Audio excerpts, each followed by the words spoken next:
ಬೆರೆತ ಹೃದಯಗಳು ಭಾಗ 4. ಅವಳು ಬಾಗಿಲ ಎದುರು ನಿಂತದ್ದನ್ನು ನೋಡಿದ ಅಭಯ್ ತಡಬಡಿಸಿ, ಸಾನ್ವಿ, ನೀನು ಯಾವಾಗ ಬಂದೆ? ಬಾ, ಊಟ ಮಾಡೋಣ ಎಂದು ಹೇಳಿದನು. ತನ್ನ ತಾಯಿ ಹೇಳಿದ ಮಾತನ್ನು ಅವಳು ಕೇಳಿಸಿಕೊಳ್ಳದೇ ಇರಲಿ ಎಂದು ಮನಸ್ಸಿನಲ್ಲಿ ಹೇಳಿಕೊಳ್ಳುತ್ತಾ ಅವಳನ್ನು ಮನೆಯ ಒಳಗೆ ಕರೆದನು. ಆದರೆ ಸಾನ್ವಿ ಅಲ್ಲೇ ನಿಂತು, ನೀವಿಬ್ಬರೂ ನನ್ನ ಬಗ್ಗೆ ಮಾತನಾಡಿಕೊಳ್ಳುವಾಗಲೇ ಬಂದೆ ಅಭಯ್ ಎಂದು ಹೇಳಿದಳು. ತಕ್ಷಣ ಅಭಯ್ಗೆ ಇರಿಸುಮುರುಸು ಆಯಿತು. ಸಾರಿ ಸಾನ್ವಿ, ನನ್ನ ತಾಯಿ ಸ್ವಲ್ಪ ಹಳೆಯ ಕಾಲದವರು, ಹಾಗಾಗಿ ಏನೇನೋ ಬಾಯಿಗೆ ಬಂದಂತೆ ಮಾತನಾಡಿ ಬಿಟ್ರು. ಇದಕ್ಕೆಲ್ಲ ನೀನು ಬೇಸರ ಮಾಡಿಕೊಳ್ಳಬೇಡ.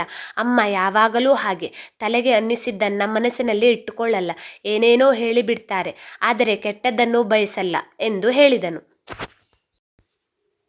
ಸಾನ್ವಿ ಮನೆಯೊಳಗೆ ಬಂದು, ಹೇ ಅಭಯ್, ನನಗೆ ಬೇಸರ ಇಲ್ಲ. ನಿನ್ನ ತಾಯಿಯ ಹಾಗೆ ಈ ಸಮಾಜ ಕೂಡ ನನ್ನನ್ನು ನೋಡುವ ರೀತಿಯೇ ಹಾಗೆ. ಇದಕ್ಕೆಲ್ಲ ಬೇಸರ ಮಾಡಿಕೊಳ್ಳುತ್ತಾ ಹೋದರೆ ಜೀವನ ಮಾಡೋಕ್ಕಾಗುತ್ತಾ ಹೇಳು? ಆಂಟಿ, ನೀವು ಹೇಳಿದ್ದು ಅಷ್ಟೂ ಸತ್ಯ. ಒಂದು ಹೆಣ್ಣು ಗಂಡನನ್ನು ಬಿಟ್ಟು ಬರುತ್ತಾಳೆ ಅಂದರೆ ಮೊದಲು ಹೊಣೆ ಮಾಡೋದು ಆ ಹೆಣ್ಣನ್ನೇ. ಅವಳು ಯಾರನ್ನೋ ಇಟ್ಟುಕೊಂಡಿರಬೇಕು.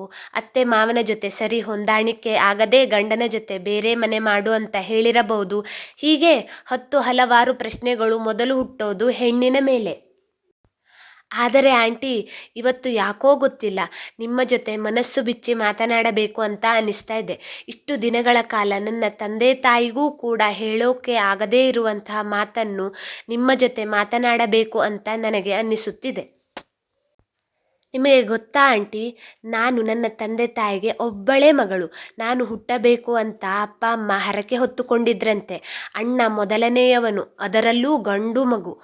ಆದರೂ ಕೂಡ ಅಪ್ಪನಿಗೆ ನನ್ನ ಮೇಲೆ ಒಂದು ಮುಷ್ಟಿ ಪ್ರೀತಿ ಜಾಸ್ತಿ. ಅಷ್ಟು ಮುದ್ದಿನಿಂದ ಬೆಳೆದ ನನಗೆ ಯಾವುದಕ್ಕೂ ಕೊರತೆ ಮಾಡಿರಲಿಲ್ಲ. ಕೊರತೆ ಅಂದರೆ ಏನು ಅನ್ನೋ ಪದದ ಅರ್ಥ ಕೂಡ ನನಗೆ ಗೊತ್ತಿಲ್ಲ.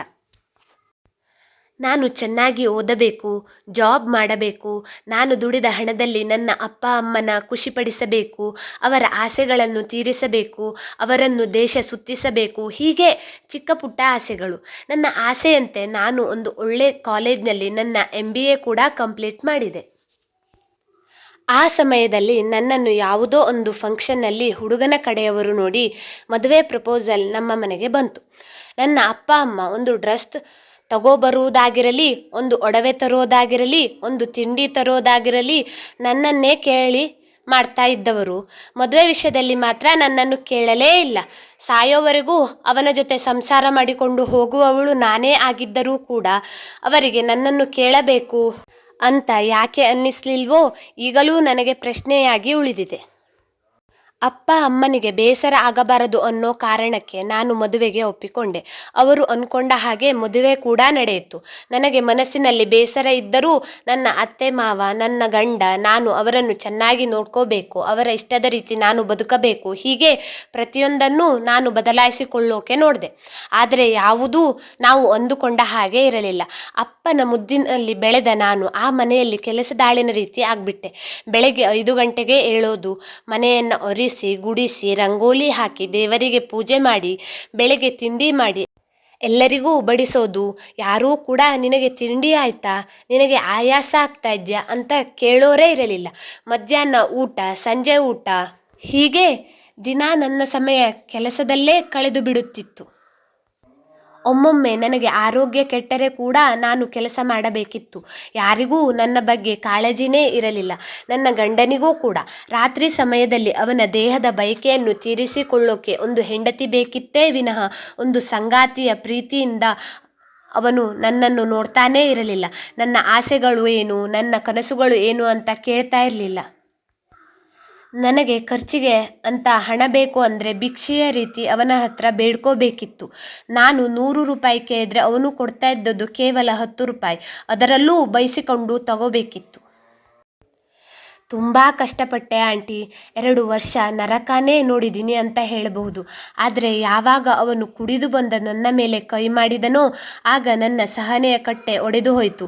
ಇದು ನನ್ನ ಜಾಗ ಅಲ್ಲ ಅಂತ ನನಗೆ ಅನ್ನಿಸ್ತು. ಎಷ್ಟೇ ಆ ಮನೆಗೆ ನಾನು ಹೊಂದಿಕೊಂಡರೂ ಅವರಿಗೆ ನನ್ನ ಮೇಲೆ ಕಿಂಚಿತ್ತೂ ಕರುಣೆ ಬರೋದಿಲ್ಲ ಅಂತ ನನಗೆ ಗೊತ್ತಾಯಿತು. ಎಲ್ಲಿ ನನ್ನನ್ನು ನಾನೇ ಕಳೆದುಕೊಂಡು ಬಿಡ್ತೀನೋ ಅನ್ನೋ ಭಯ ನನಗೆ ಶುರುವಾಯಿತು. ಎಲ್ಲಿ ನಾನು ದುಡುಕಿ ತಪ್ಪು ನಿರ್ಧಾರ ಮಾಡಿ ಬಿಡ್ತೀನೋ ಅನ್ನೋ ಹೆದರಿಕೆ ನನಗೆ ಶುರುವಾಯಿತು. ಆಗಲೇ ನಾನು ನಿರ್ಧಾರ ಮಾಡಿದೆ, ಈ ಸಮಾಜ ನನ್ನ ಬಗ್ಗೆ ಏನೇ ಅಂದ್ಕೊಂಡ್ರೂ ಪರವಾಗಿಲ್ಲ, ಎಷ್ಟೇ ಕೆಟ್ಟದಾಗಿ ಮಾತನಾಡಿದರೂ ಪರವಾಗಿಲ್ಲ, ನನ್ನ ಕಾಲ ಮೇಲೆ ನಾನು ನಿಂತ್ಕೋಬೇಕು, ನಾನು ಬಯಸಿದ್ದನ್ನು ನಾನು ಪಡ್ಕೋಬೇಕು, ನಾನು ದುಡಿದ ಹಣದಲ್ಲಿ ನಾನು ಬದುಕಬೇಕು ಅಂತ ಅಂದ್ಕೊಂಡೆ. ಆಂಟಿ, ಒಳ್ಳೆಯ ಸಂಗಾತಿ ಸಿಕ್ಕರೆ ನಾನು ಯಾಕೆ ಅವನನ್ನು ಬಿಟ್ಟು ಬರ್ತಿದ್ದೆ? ಅವನು ನನ್ನನ್ನು ಚೆನ್ನಾಗಿ ನೋಡಿಕೊಳ್ಳಲಿಲ್ಲ ಅನ್ನೋ ಒಂದೇ ಒಂದು ಕಾರಣಕ್ಕೆ ನಾನು ಈ ನಿರ್ಧಾರಕ್ಕೆ ಬಂದಿದ್ದು ಎಂದು ಹೇಳಿದಳು. ಅದನ್ನು ಕೇಳಿದ ತಕ್ಷಣ ವೀಣಾ ಅವರಿಗೆ ಕಣ್ಣಲ್ಲಿ ನೀರು ಜಿನುಗಿತು. ಸಾನ್ವಿಯನ್ನು ಬಿಗಿಯಾಗಿ ಅಪ್ಪಿಕೊಂಡು, ದಯವಿಟ್ಟು ನನ್ನನ್ನು ಕ್ಷಮಿಸು ಮಗಳೇ, ನೀನು ಹೇಳಿದ ಪ್ರತಿಯೊಂದು ಮಾತು ನನಗೆ ನಾನು ಮದುವೆಯಾಗಿ ಬಂದ ದಿನಗಳ ನೆನಪಾಯಿತು. ನಿನ್ನ ಹಾಗೆ ನಾನೂ ಕೂಡ ಅದೆಷ್ಟೋ ನೋವನ್ನು ಅನುಭವಿಸಿದ್ದೇನೆ. ಆದರೆ ಓದಿಲ್ಲ, ಏನೂ ಗೊತ್ತಿಲ್ಲ ಅನ್ನೋ ಒಂದೇ ಒಂದು ಕಾರಣಕ್ಕೆ ನನಗೆ ಆ ಕಷ್ಟಗಳಿಂದ ಹೊರಗೆ ಬರೋಕೆ ಆಗಿರಲಿಲ್ಲ.